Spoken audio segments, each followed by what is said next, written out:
तारीख 1 जून 2026 और दुनिया की नज़रें एक बार फिर खाड़ी देशों के आसमान पर टिक गईं। सवाल ये है कि जब मेज़ पर शांति समझौते की फाइलें खुली हों तो क्या आसमान में मिसाइलें उड़नी चाहिए?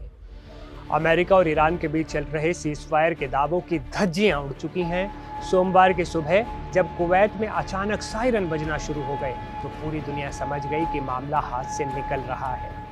खबर है कि शांति समझौते की तमाम उम्मीदों को एक तगड़ा झटका लगा है, क्योंकि सीज़फायर के बीच दोनों देशों ने एक दूसरे पर फिर से घातक हमले शुरू कर दिए। एक तरफ अमेरिकी सेना ने दावा किया है कि उसने ईरान के भीतर घुसकर उसके रडार और ड्रोन नियंत्रण केंद्रों को तबाह कर दिया है, तो दूसरी तरफ ईरान ने भी इसका बदला लेने में देर नहीं लगाई।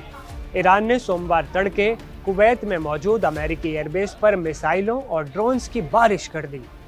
ये सब तब हो रहा है जब पूरी दुनिया इस उम्मीद में बैठी थी कि शायद अब जंग थम जाएगी, लेकिन हकीकत इस उम्मीद से बिल्कुल उलट है। आइए जरा इस पूरे घटनाक्रम को सिलसिलेवार तरीके से समझने की कोशिश करते हैं।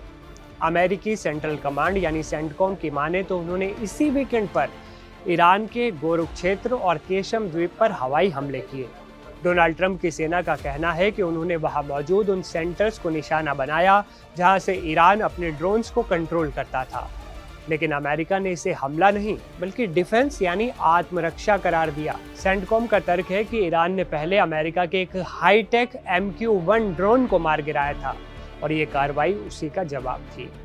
अमेरिकी सेना ने साफ लहजे में कहा है कि सीज़फायर के दौरान ईरान की ऐसी आक्रामकता बर्दाश्त कतई नहीं की जाएगी।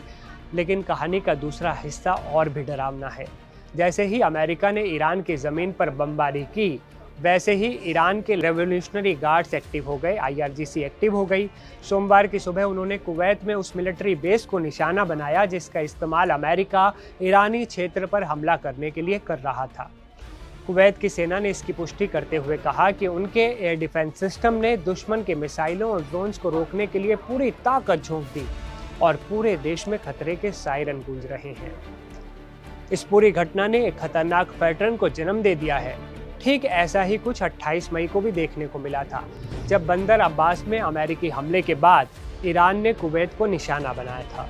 और अब 1 जून को फिर से वही कहानी दोहराई गई, यानी ये एक आंख के बदले आंख वाली जंग बन चुकी है। ताज़ा घटनाक्रम ये इशारा कर रहा है कि भले ही वॉशिंगटन और तेहरान के बीच शांति डील की बातें चल रही हों, लेकिन ज़मीन पर तनाव कम होने का नाम नहीं ले रहा। एक तरफ राष्ट्रपति डोनाल्ड ट्रंप शांति समझौते में नए बदलावों की मांग कर रहे हैं, तो दूसरी तरफ ईरान अपनी सैन्य ताकत दिखाने का कोई भी मौका नहीं गंवा रहा। सवाल वही है, क्या ये सीज़फायर सिर्फ कागज़ों पर रह गया है? जब दोनों देशों की सेनाएं एक दूसरे पर सीधे हमले कर रही हों, तो क्या किसी समझौते पर भरोसा किया जा सकता है? ये हमले सिर्फ मिसाइलों के नहीं हैं, बल्कि ये उस भरोसे पर हमला है जिसे बहाल करने की कोशिश पिछले कई महीनों से की जा रही थी। अब देखना ये होगा, क्या ये चिंगारी एक बड़े क्षेत्रीय युद्ध में तब्दील होगी या फिर डिप्लोमेसी इस आग को बुझा पाएगी? आपको क्या लगता है, ईरान का भविष्य क्या होगा? आने वाले वक्त में इस जंग में क्या होगा? अपनी राय कमेंट में ज़रूर शेयर कीजिएगा। मैं सीम आपसे विदा लेता हूँ। NDTV इंडिया के चैनल को अगर आपने सब्सक्राइब अभी तक नहीं किया है तो कर लीजिए, ताकि आपसे लेटेस्ट अपडेट कोई भी मिस ना हो।